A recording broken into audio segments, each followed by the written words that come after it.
Hey, I'm back on my bike.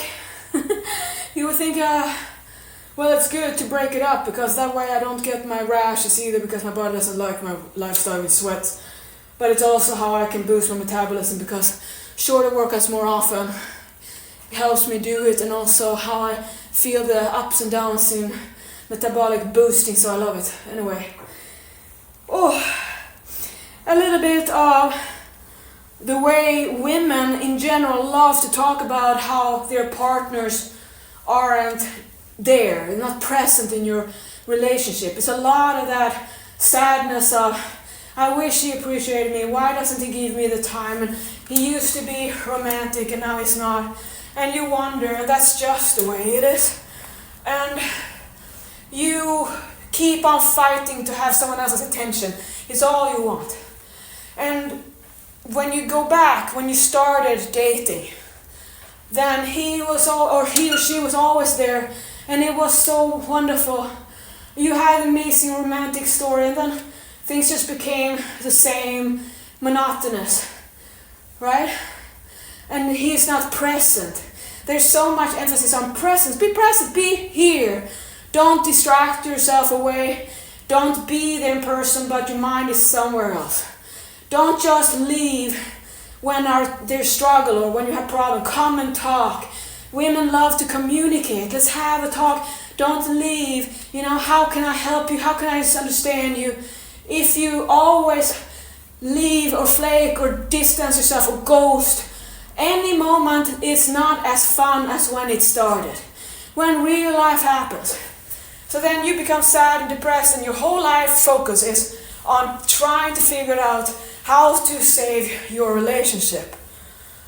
So, meanwhile, in my relationships with you, you love to treat me the way most men treat you, and you wonder, and I say, well, you pick accordingly because you don't think you deserve better. So the same kind of protocol, in general, a lot of clients put on me. In our relationship, you are always there for kind of, just a quick question but a long story, or to definitely take over my time. Any moment you're desperate enough, or it's the new year, or you just let yourself go, and now you're motivated to start again because you notice that you are terrified.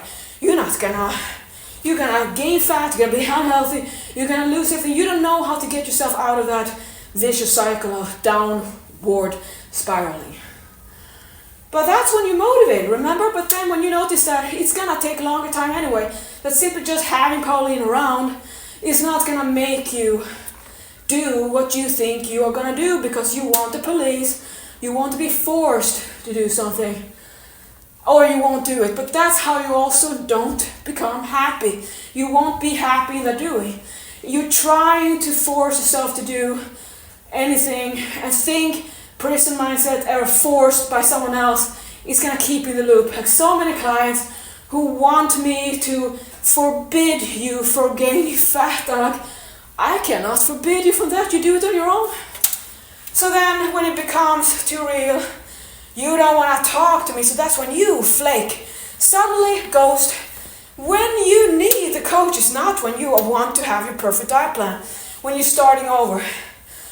Or came back fatter and you said, I was not planning on this. Oh, of course you weren't, but that's just the way you do.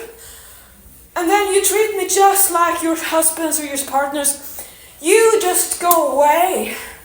And then you feel bad because now you think that I'm holding that against you. That since I know you're just a typical human, and it reflects upon how you value yourself. Because if you let people be like that and you still hang around, are you wasting your time?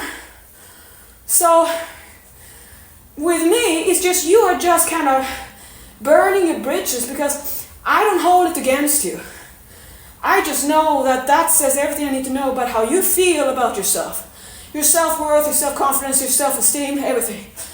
Because if you just go away from your commitment and the only one who helps you is me, for instance, and I am the only one who cares more than you do, and any moment it becomes not fun anymore, or you want to have your tsunami wave, you want to go back and be a victim, You don't want to learn. You want to keep on doing your yo-yo dieting because you have your perfect ratio of I'm going to hate my life, but I'm going to work against when I'm going to have a cheat day again. So you're living pretty much just about junk. And then you don't even want to learn how to build muscle because it makes you have to train better and taking care of your body. And that means you have to be nutritious, interested in nutrition. Well, you don't want to do that because would you have a plan when you just want to wait until you're lean enough so you can have your junk? Because you always believe you're going to be able to moderate it because the body ideal you achieve is going to be happy or satisfying enough for you to stay in the game. Never works. Never works. It doesn't matter how much you love the lean body or the nutrition when on good days, how much you love fighting out on the good days, how much you love to train when you're motivated. Still breaks down in the end when you notice that you gotta start showing up, not be a flake. And if you have no balls to come to me, your friend, say, Pauline, I know I just struggling. If you don't dare to be honest, how do you think your partner is then? If you are like that with me, and then you come back and you're burning bridges, and then you're starting over, you think you kind of feel guilty that you cannot come back, so now it's all about the guilt. That you think I hold it against you, thinking that you're so bad. How can you treat me like that? When it's like the opposite. Because I know, that's typical human, that's why I'm a loner, why I love my pets and why I do this at work. Like, I understand. But you don't see yourself through this. You don't know that you are never going to get through it. So I think it's so interesting this kind of be present. The way women love to talk about how men are. But hey, this is my relationship. And you are the same way, a lot of you. You just come and enjoy and be happy and loyal. The talk. When you feel miserable, unhappy, depressed on your own choices you make over and over. That you live like a trash can and you don't want to talk about it. So then it's easy to project onto me that I'm an idiot, that I don't understand, that your body's this and that, and that something's wrong or you need this. And I'm just like, that's just projecting everything away from your own responsibility over and over. So yeah, it's like being a politician many times. That it's like to see how someone is so motivated one day and then the next, nothing. It's just so sad. Because it just shows that you have no interest, you know who you are to be strong. You just want to talk about it because that's what people do in general, just talk about it. And that is where I can't listen. I just don't want to.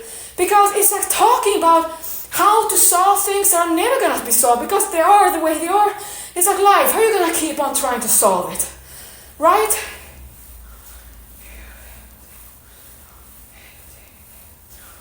Okay, good. So, we're going to stretch together. But before that, I'm going to bring up Brad Schoenfeld's book. Because I think it's cute how many people love to say, hold on. Who love to say, tell me how to lift muscles, or how theoretically, how scientifically do you build muscles? So let's just have that. So let me just do that and then we're gonna stretch.